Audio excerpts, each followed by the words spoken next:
राधे राधे भक्तों। देश के अधिकांश भागों में यम के नाम पर दीपदान की परंपरा है। दीपावली के 2 दिन पूर्व धन्वंतरी त्रयोदशी के सायंकाल मिट्टी का कोरा दीपक लेते हैं, उसमें तिल का तेल डालकर नवीन रुई की बातें रखते हैं और उसे फिर प्रकाशित कर दक्षिण की तरफ मुँह करके मृत्यु के देवता यम को समर्पित करते हैं। तत्पश्चात इसे दरवाजे के बगल में अनाज की ढेरी पर रख देते हैं। प्रयास यह रहता है कि यह रात भर जलता रहे, बुझे नहीं, क्योंकि प्रकाशित करते हैं यह दीपक। इसका क्या रहस्य है, आइए जानते हैं कि यम का दीपक क्यों जलाया जाता है। इसके बारे में एक बहुत ही रोचक कथा है और पौराणिक कथा है। तो चलिए इस पावन कथा को शुरू करते हैं।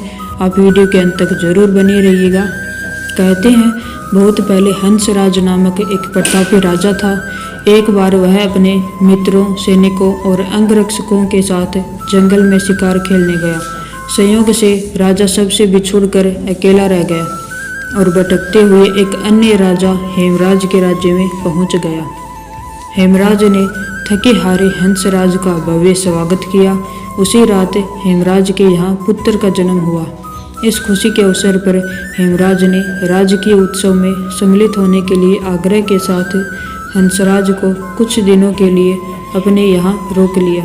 बच्चे के 6वीं के दिन एक विचित्र घटना घटी। पूजा के समय देवी प्रकट हुई और बोली, आज इस शिशु की जो इतनी खुशियाँ मनाई जा रही हैं, यह अपने विवाह के 4थे दिन मृत्यु को प्राप्त हो जाएगा। इस भविष्यवाणी से सारे राज्य में शोक छा गया। हेमराज और उसके परिजनों पर तो वज्रपात ही हो गया। सब के सब स्तब्ध रह गए। इस शोक के समय हंसराज ने राजा हेमराज और उसके परिवार को ढांढस बंधाया। मित्र, आप तनिक भी विचलित न हो, इस बालक की रक्षा मैं करूँगा। संसार की कोई भी शक्ति इसका बाल भी बांका नहीं कर सकेगी। हंसराज ने यमुना के किनारे एक भूमिगत किला बनवाया और उसी के अंदर राजकुमार के पालन पोषण की व्यवस्था करवाई। इसके अतिरिक्त राजकुमार की प्राण रक्षा के लिए हंसराज ने सुयोग्य ब्राह्मणों से अनेक तांत्रिक अनुष्ठान, यज्ञ, मंत्र जाप आदि की व्यवस्था भी करी। धीरे धीरे राजकुमार युवा हुआ। उसकी सुंदरता एवं तेजस्विता की चर्चा सर्वत्र फैल गई। राजा हंसराज के कहने से हेमराज ने राजकुमार का विवाह भी कर दिया। जिस राजकुमारी से युवराज का विवाह हुआ था वह साक्षात लक्ष्मी लगती थी। ऐसी सुंदर वर वधू की जोड़ी जीवन में किसी ने भी न देखी होगी।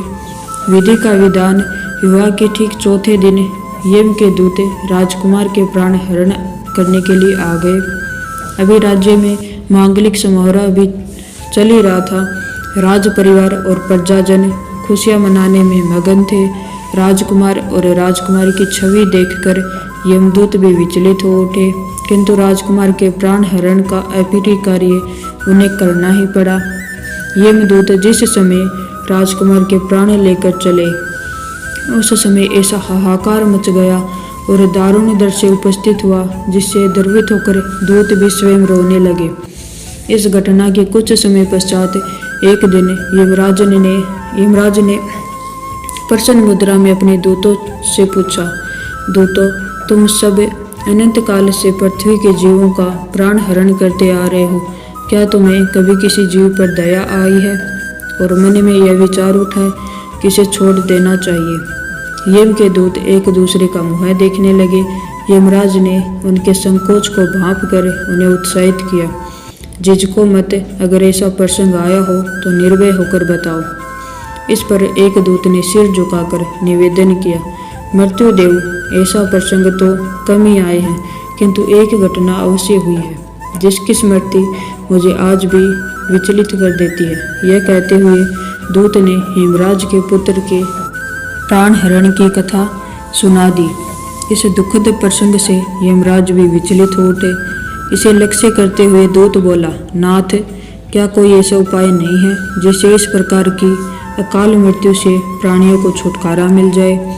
इस पर यमराज ने कहा, जीवन और मृत्यु सृष्टि का अटल नियम है तथा इसे बदला नहीं जा सकता, किंतु धनतेरस को पूरे दिन का व्रत और यमुना में स्नान कर धन्वंतरी और यम का पूजन करके दर्शन अकाल मृत्यु से बचाव किया जा सकता है। यदि यह संभव न हो तो संध्या के समय घर के प्रवेश द्वार पर यम के नाम का दीपक प्रज्वलित करना चाहिए।